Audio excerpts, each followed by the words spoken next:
to another session, live stream with Shobi. My name is Abdul Chauhan. I am the VP of Learning. We are delighted to have Olli Vallo with us today from the Education Alliance in Finland. For those of you that don't know what Shobi is, it's a platform for feedback, and it provides very innovative features that are kind of very rich in the way in which feedback happens between students and teachers. Feel free to go to shobi.com and have a look at that. But anyway, today's session is, I'm kind of quite excited about this. I know that some of you were waiting for this the last time round, but we had a few hitches and we're kind of back here again. And I'm kind of, Olli, wonderful. Thank you for your patience and wonderful to have you with us. Yeah, it's a pleasure to be here. Thanks for the invitation.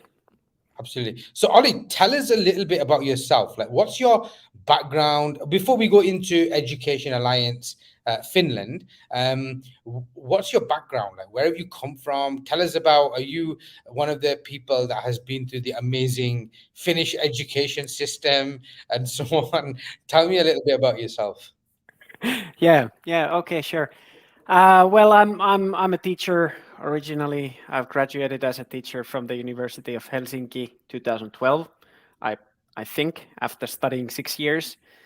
In Finland, you can study for free. You don't have to pay tuition fees, and that leads to a situation that people might study like 12 years before they graduate, Wow. which is not good, at least according to the politicians. That's university as well? Yeah, university as well. You actually even get paid a few €100 per month when you're a student. I can just see like students in the UK rolling their eyes and thinking, "Oh my God, man." Okay, that's good to know. Good to know. Yeah. It's quite free, sort of free time in your life when you're a university student. But yeah, I've graduated as a teacher. I did my minor studies in music, so I specialized to teach music in elementary school as well. I'm a bit of a self-learned musician, and that's where my passion is, I suppose. So it's really close to my heart, and it also played a quite significant role in my career, because after teaching 2 years, I was really unsatisfied with the ways I was teaching, especially when I was teaching music. So I came up with an idea that I would like to use technology more in my music classroom and have my students to compose their own songs. And through that idea, I ended up working in an education technology field. Wow. Okay. Wow. And I suppose like way back when I was in the classroom, the way music was taught was still quite kind of traditional. And now, I walk into classrooms. I'm at the Universal American School at the moment in Dubai, and walking through the classrooms, and you can kind of see children using technology, using iPads and things like that, making their own kind of, all the instruments that you would want, and those that I don't even recognize, kind of being there. It's pretty transformational in terms of, what we can do now that we weren't able to do in the past. Yeah, it's really cool. In my school as well, where I was teaching, we had all the instruments there. And when I was in elementary school, there was a rumor that we have drums in our school, but I saw them once in 6 years, when when there was a school band performed one song, and for that occasion they had taken the drums out of the closet and, and set the kid up in the gym hall. Nowadays it's very different. But it's still it's one of the most challenging subjects I think to teach in school. So Olli, tell me a little bit about then the Education Alliance Finland. How did that come about? Tell us what it is. What does it do? What kinds of things have you been doing with that? And I'm sure the audience would really love to kind of know more about that as well. Yeah, sure. So after being frustrated with my music teaching, I came up with an idea that maybe we could develop a music learning platform for schools. And with that idea, I eventually, and through starting PhD thesis with that idea how to compose songs in classroom with computers, I ended up working in an EdTech company in Helsinki. It was a gaming company developing. They had developed this music technology, so they were able to create the browser-based music learning platform. I ended up working in the company. I worked 2 years in the company, and during that time, I noticed that the huge potential the technology has when it's used in the right way in a classroom. So I visited more than 100 schools in Finland, hosting lessons with our music learning solution, and I saw the great things that happened in the classroom. Of course, I was hosting mainly when going from one school to another, you get to host the same lesson over and over again. And Right. you know, as a teacher, that one lesson gets pretty good over time when you do it over and over again. So you Yeah. kind of refine and crystallize the idea in the lesson.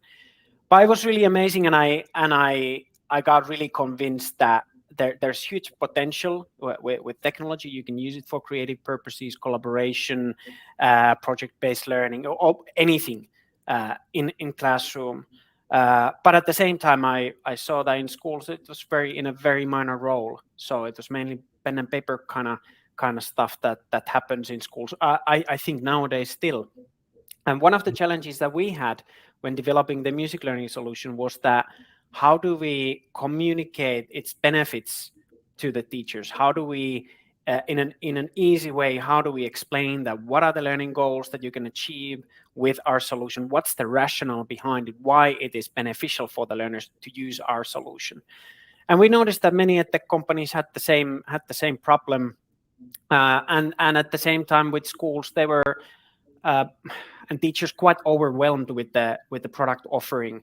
The tech market is huge and it's very fragmented, and for teachers it's almost impossible to understand that what are some of the good solutions, what makes a bad solution, what I should not be using with my students, and where do I Yeah. find good ones.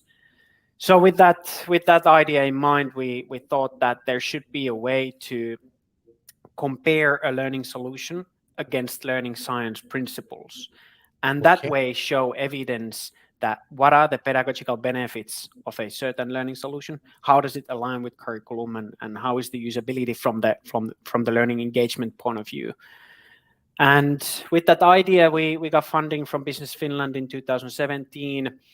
With that funding, we were able to hire university researchers from the universities of Helsinki and Tampere in Finland, educational psychologists, to develop together with us a methodology to do the product evaluation. Right.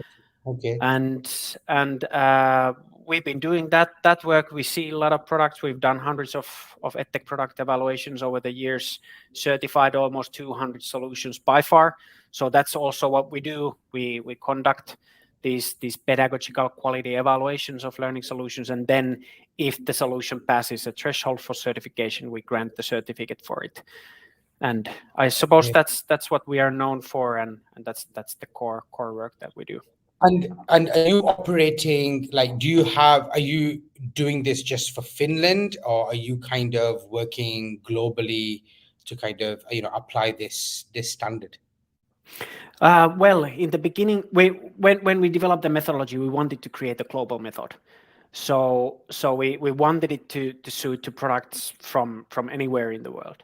In the beginning, however, we were mainly doing evaluations to Finnish products, but quite fast, companies from abroad started approaching us, and we saw that okay, there's a need for this.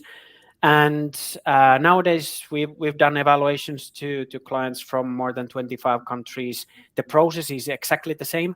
The only thing that changes between products and between products coming from different countries and targeting to different markets is that as part of the evaluation, we always begin it by doing a curriculum mapping. So the Okay. client gets to decide which curriculum our evaluators will use in the curriculum mapping.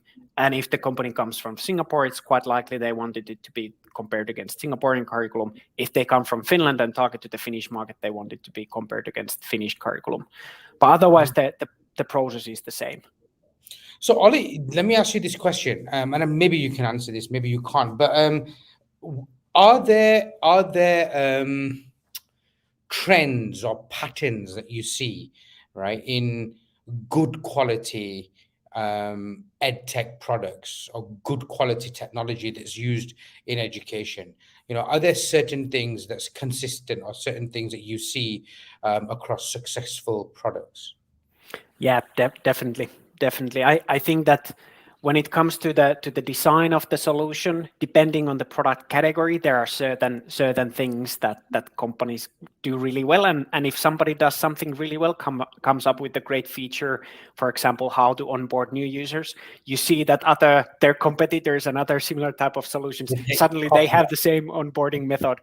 And well, that's what happens with social media tools as well. When you have stories on Instagram, you suddenly have it on LinkedIn as well. And there's nothing bad in it. Well, to mention one aspect when it comes to the design of good quality solutions. For example, when you look at solutions teaching programming and coding, they do it really nicely. That because the learning process is relatively chronological. That you need to learn the basic concepts first before you can, for example, code your own game.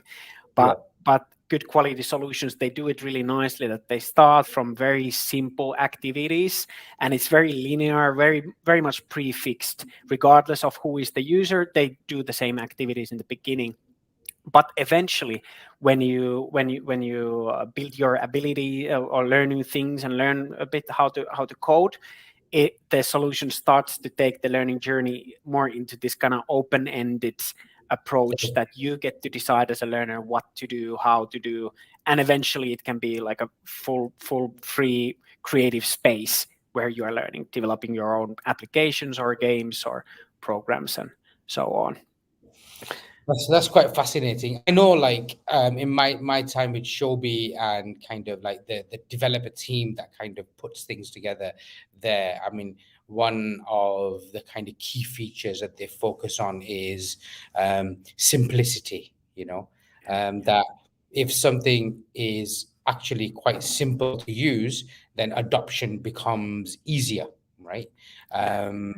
So there's a heck of a lot of effort that goes into simplicity. And I think it's probably true for a lot of technology over the last 5-6 years, where there's significant investment that has gone into the idea of simplicity and executing that. Would you say that is something that you're seeing across EdTech tools?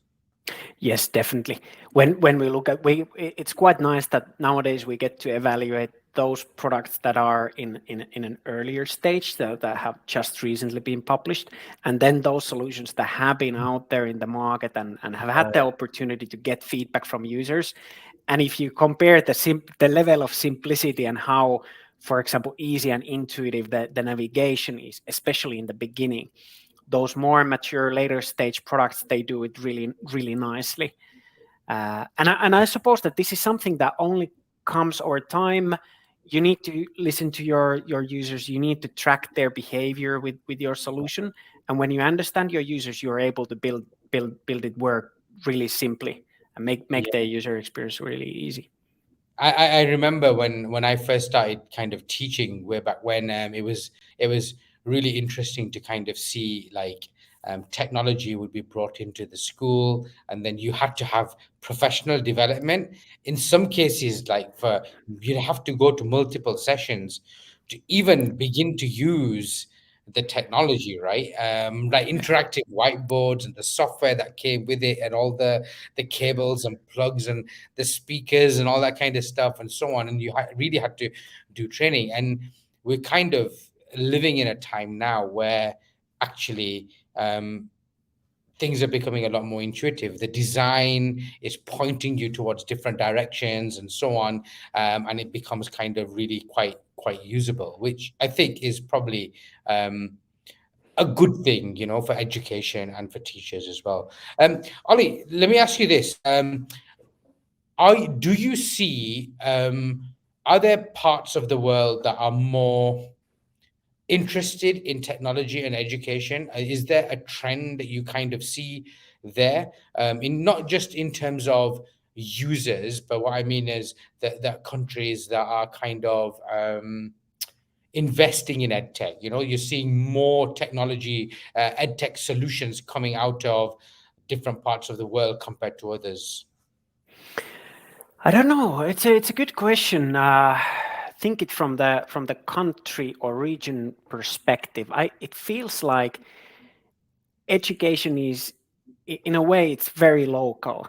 So if I think the situation in Finland, for example, there are some cities in Finland. All the schools are public schools. There are maybe 10 private schools in whole Finland, but they also get their funding from the government. So those are technically public schools as well. But there are huge differences between cities and even schools naturally in Finland. So there are some of these cities in Finland that everybody refers to as a forerunner when using how they use EdTech in their schools. And then again, I suppose it's a matter of resources as well. It's a matter of, are there some teachers who are really excited about it and sort of ready to go the extra mile to pull their colleagues as well together with them to explore more how to use EdTech. But I'm not so sure about the country aspect. Of course, UK is really the UK market is very crowded. As an English speaking market, it's probably very attractive for example, for Nordic companies. But then again, I don't know. It's hard to compare that, for example, UK market and the Nordic countries. Are there some differences in the ways how the EdTech is being used?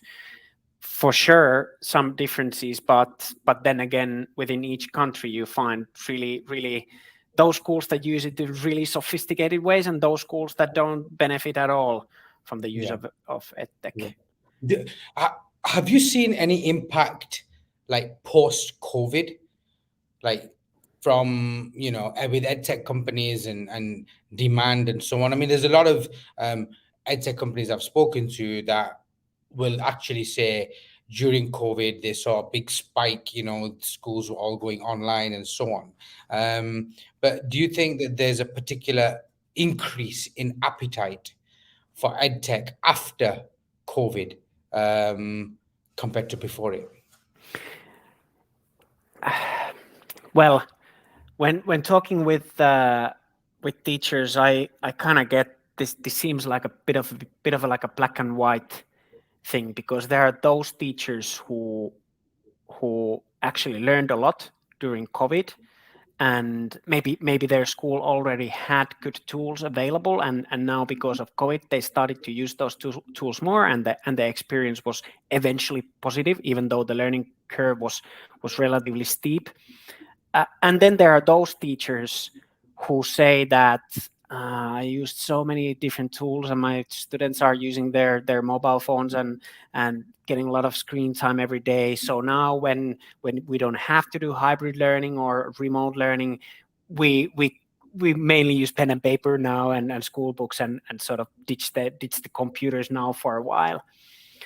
I hope that the first group that I mentioned, those teachers who were maybe many of them were kind of like half forced to start using more EdTech during COVID, truly found the benefits of using technology, how it can eventually decrease their workload and make their life easier.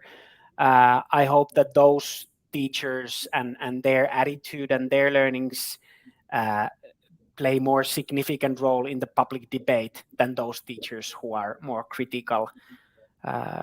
So let's see how it goes. There's definitely momentum for all the EdTech companies at the moment. Yeah, I think certainly the acceptance of online meetings and online learning is something that I'm seeing that teachers have become a bit more accustomed to and happy with, because it gives them a better kind of lifestyle or work-life balance in many cases, because if they need to take a call from home and they need to go home immediately after school, they can, and so on. And I'm kind of seeing some schools becoming a lot more flexible with that, whereas before the expectation would be, well, you have to stay in school afterwards as well for the meeting or the catch up and so on. So yeah, I think you're right. It'd be interesting to see, what that looks like moving forward. And I think that the workload element is somewhere where certainly technology has played a significant role, and in some cases increased workload, but depending on what you're doing with the technology. But where there's been a focus, there's been the opportunity to kind of like reduce workload as well, by schools reconsidering processes and systems and so on, which is kind of quite interesting. Ollie, just moving on to something slightly different now, but obviously still edtech related. Where do you see the future, right? Are you seeing more like AR, VR type content? Are you seeing things like artificial intelligence being used? Are you seeing, edtech kind of companies begin to invest in that direction? That's hard to say though. When it comes to these buzzwords or different technologies Yeah, like yeah, VR, for example, it is really hard to tell. At the same time, I do understand there are certain great benefits, pedagogical benefits, what VR technology as a technology can yeah, bring on table. Same applies to artificial intelligence as well. But I suppose that the point that you mentioned about the simplicity, as once those technologies or whatever future technologies are made so easily accessible for teachers and students, only then schools and students start benefiting from those technologies in larger scale. Um, I think that this when it comes to different sort of pedagogical elements in the use of technology in schools, I do think that adaptive learning is definitely one thing in the future. We already see solutions that are using AI in smart ways, how to tailor the learning paths for different learners. For example, works really well as a recommendation system as well when it's done the right yeah, way. Good for repetitive tasks, mathematics, language learning, for example. In those use cases, use of AI can be really beneficial. Uh, but but another thing that I see as a like if I look into my crystal ball and sort of see what I predict how is the future is more like a peer learning oriented, so that even in lower grade levels, students have more agency in the ways how they are learning, and more activities are done together with other learners. And I think that this aspect of collaboration, and I also hope it will be a more crucial and centric element in learning experiences in all education levels.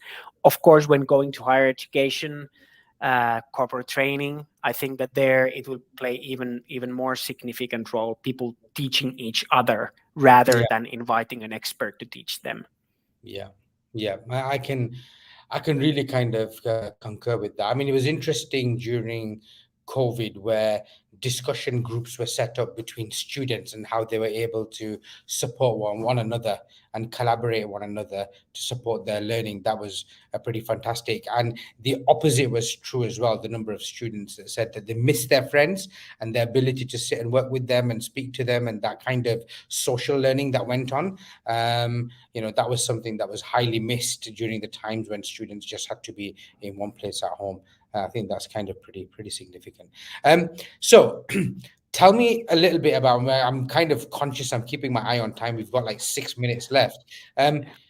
Finland. Where does Finland stand with EdTech? Is there a digital strategy that the government has introduced? I know Singapore, for example, has got a kind of plan for technology for all, or device for all students at least, and a bigger countrywide strategy. I know the Scottish government has kind of moved in that direction. The Austrian government has moved in that direction. Where is the Finnish government with this kind of approach to thinking with technology, pedagogy, and learning? Well, I would say that in the government level, the Finland's National Agency for Education is providing a lot of support for schools to use EdTech more and use it in a pedagogically justified way, trying to address what are the pain points that teachers are experiencing and schools and students are experiencing in the use of EdTech, and try to offer help in those. On that level, I think that maybe the biggest challenges are how to give funding for schools. We know, I think this is a kind of a trend in global perspective as well, that the government gives funding for certain city or certain school or certain school district to buy the application for 1 year or for 2 years, but it's not like it's some like extra earmarked extra funding for that specific solution, and after that funding is over, then you don't know what happens. Yeah, And it's not really sustainable for the edtech companies to engage themselves with that kind of deals, and that's not the right way how it should work in the long term. That's not the way how schools are buying school books, for example. Yeah, So that is very true. Very true. yeah, I so had that's one thing. I had a really interesting kind of visit to the Maldives, believe it or not, of all places, right? So I went to the Maldives. There's an organization there called the Islanders Group, which operates schools and so on. One of the gentlemen from there takes me into a school, and it's a Finnish school Okay. with a Finnish head teacher and Finnish teachers.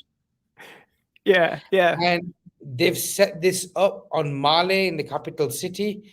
And we were having amazing conversations about learning and concepts and ideas, and it's the local children there. And what they had done quite innovatively was they'd come, the Islanders group, the owners, they'd come to Finland. They had met with the Finnish government. They wanted to bring this like learning concept back to the Maldives, and they actually made it all happen. And what I was quite fascinated with as well, just a few weeks ago, I had a conversation with one of the Finnish teachers from there, because they're looking at Shobi as a hybrid learning platform for themselves and so on. And the nature of the country being islands and so on, it's kind of quite interesting to them. But I was really kind of quite taken aback at that kind of mixture, right, which I just did not expect to kind of happen. So I definitely put that place on the map, Olli, for somewhere for you to visit. Yeah, definitely. Yeah, I know that there are Finnish schools, mostly in places where the weather is a little bit nicer than in Finland. I think this is something that I could give as a tip for people who run and operate international schools. It should be really easy to attract Finnish teachers to work in your school if the weather is a little bit better than what we have here in Finland. Olli, listen, it's been fantastic having you on. Really love listening to you, love your work, and hopefully we'll kind of continue to have conversations as well. And I'm kind of looking forward to what the future holds for the EdTech Alliance in Finland as well. Thank you so much for your time. Yes, thank you, Abdul. It was a pleasure.